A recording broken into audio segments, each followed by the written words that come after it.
In our marriage, everything by the world's standards was absolutely against us. There was no one, in fact, even some Christians, who would say that we would survive. Stephen and Christina Suarez married 3 months after they met. He was a meth user who had done prison time for domestic violence. Christina was twice divorced and had 2 children at home. I thought it was going to be happy-go-lucky. It was anything but that. We married quickly, in codependence, in addiction, and in unhealthy mental and emotional state. Right after we got married, I was pregnant. With that excitement was hell. You know, I wasn't really looking to be a dad. No, I was too busy getting high. Stephen was orphaned as a child and never learned to deal with conflict. It was so frustrating to not be able to voice my emotions because I didn't know what frustration or irritation, love, compassion, concern looked like. So it was from 0 to anger, and I would explode. Early into their marriage, Stephen's anger erupted. I can't remember what all had happened, but I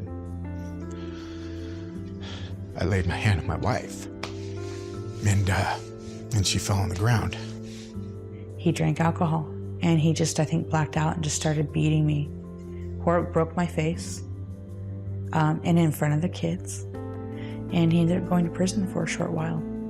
As part of his sentence, Stephen went to counseling and took steps to restore their marriage. He wanted our marriage to be successful. He had no clue how. I think he'd had counseling before for aggression, but this time he went into it with a want to get on the other side of anger. The marriage was not going good at all. You know, I was willing to try anything. One afternoon, Stephen noticed a church near his son's soccer practice. He walked in and asked to talk with the pastor. I didn't know why I went into that church. I just know I needed help. And I looked him in his eyes and I said, I need help. He said, you need Jesus. Christina met Stephen at the church with divorce papers in hand. She wasn't convinced the church offered a solution. 2 pastors had been meeting with him during that prayer time. And that prayer, I felt peace. You know, I felt real peace. I felt comfort that there was hope for my marriage.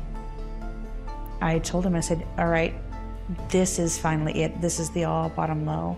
You say your God can fix it, then you have him fix it. Otherwise, here's the papers. I'm done.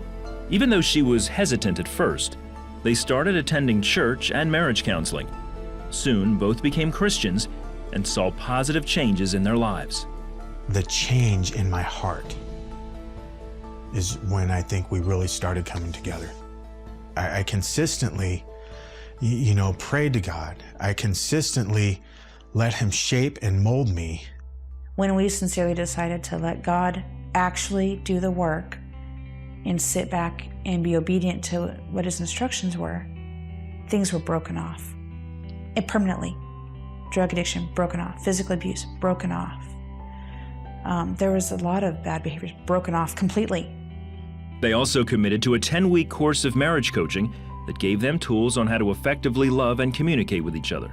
This is so hard, but it was the first time that we had each looked at ourselves, honestly, and it was scary and it was a mess. And as a woman, the first thing that I learned that was the most difficult was letting God deal with Stephen in God's way and not my way.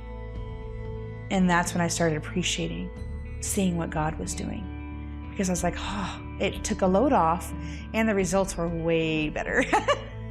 Today, their marriage is happy and healthy. They say putting Jesus at the center of their lives has been the key to their success. All my hope comes from him. And he continues to give me hope. Stuff today that would have knocked me down years ago, I don't even wobble today. I know what it's like to live without him, and I know what it's like to live with him. It's amazing.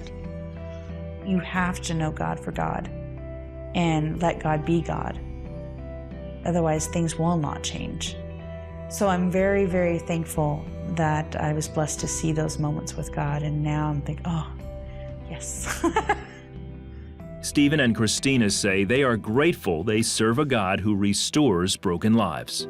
She's a great wife. She's my friend. She's my best friend. She's beautiful. And she's got a lot of patience to put up with me. Yes, I have an amazing husband. And yes, I'm more in love with him today than I have ever been. But I'm excited because now I'm excited to how many generations forward do I get to see. So it's outside of just our marriage now. We started including Bible studies for our children every day. They're very enthusiastic, and we get excited because now it's starting to live. Jesus in the middle of our marriage.